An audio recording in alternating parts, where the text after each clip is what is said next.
dragon breath. Jack took Tashi outside to the peppercorn tree. They climbed up the Jack's special branch, and when they were sitting comfortably, Jack said, "Did you really meet a dragon?" "Yes," said Tashi. "It was like this. One day, Grandmother asked me to go to the river to catch some fish for dinner." "Was this in your old country?" asked Jack. "Of course," said Tashi. "Grandmother doesn't believe in travel. Anyway, before I set off, Grandmother warned me. 'Whatever you do, Tashi,' she said, 'don't go near the steep, crumbly bank at the bend of the river. The edge could give way and you could fall.' And she added, 'Keep your eyes open for dragons.'" "Dragons?" said Jack. "What do you do if you meet a dragon?" "Well, it was like this," said Tashi. "I walked across the field to the river and I caught 5 fish for dinner. I was just putting them in a couple of buckets and water to keep them fresh when I saw a cloud of smoke. It was rising from a cave further up the mountain.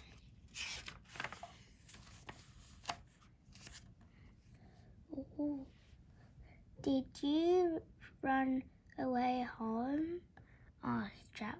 "Not me," said Tashi.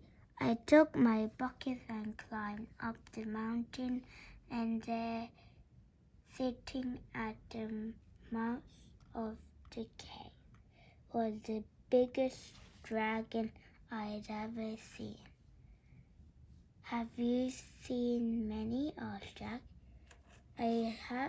I've seen a few in my time," said Tashi, "but not so close. And this dragon made me very cross. He was chomping away a crispy dragon breast roast pig." "That's my father's pig you're eating," I said. "I don't care," said Dragon. "I need something to cheer me up." "You can't eat other people's pig just because you feel like it," I told him. "Yes, I can do. That's what dragons do."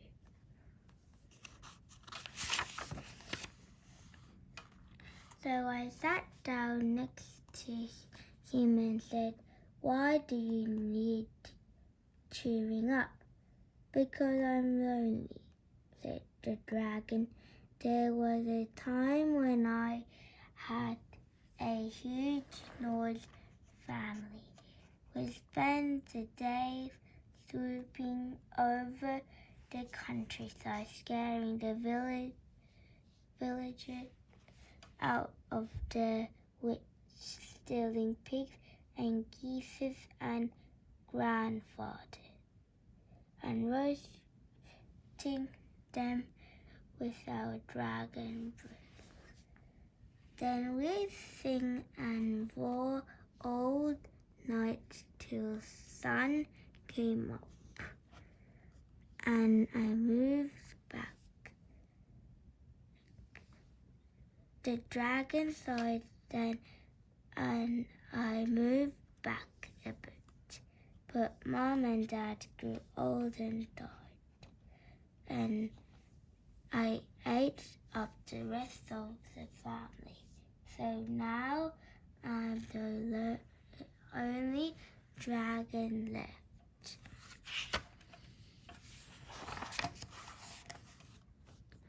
He looked straight at me, and his scaly dragon eye grew sleepy and smoky. A few mouthfuls of little boy might make me feel better, he said.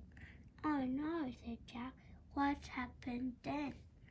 Well, it was like this. I quickly stood up, ready to run, and the water in my bucket sloped out over the side. Look out, cried Dragon. Watch your step.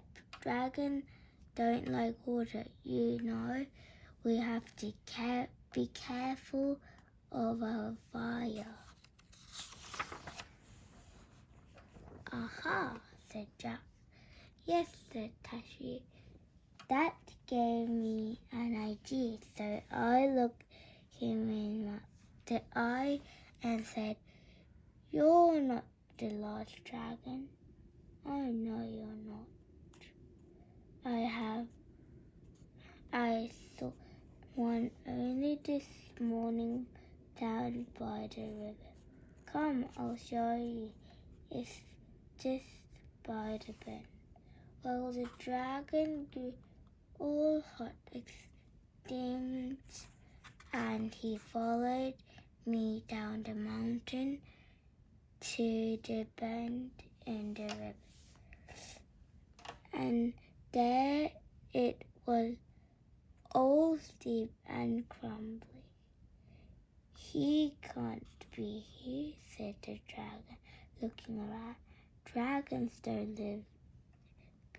don't go into rivers.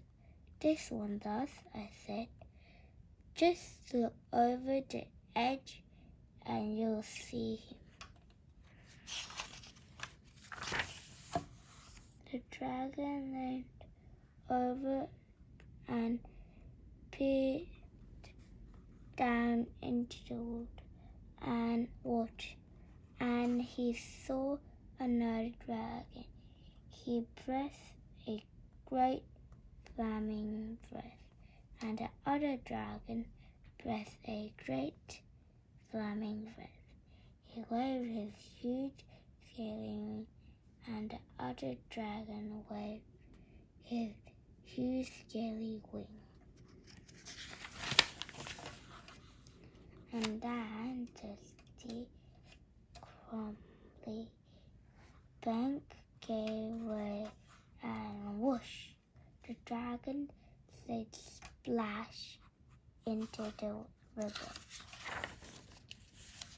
An enormous dragon-shaped cloud of steam rose up from the river, and the water sizzled as the dragon fire was swirled up.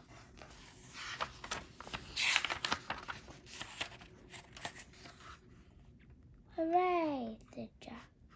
And then did you run away home? Yes, said Tashi. I certainly did run home because I was late. And sure enough, Grandmother said, well, you took your time catching those fish today, Tashi. So that's the end of the story, said Jack sadly. And now all the village was safe and no one had to worry anymore. Well, it was quite like that, said Tashi. You see, the dragon had just one friend. It was Chintu the giant, and he was big as two houses put together. Oh ho, said Jack. And Chintu is for tomorrow, right? Right, said Tashi. And the two boy slipped down from the tree and wandered back into the house.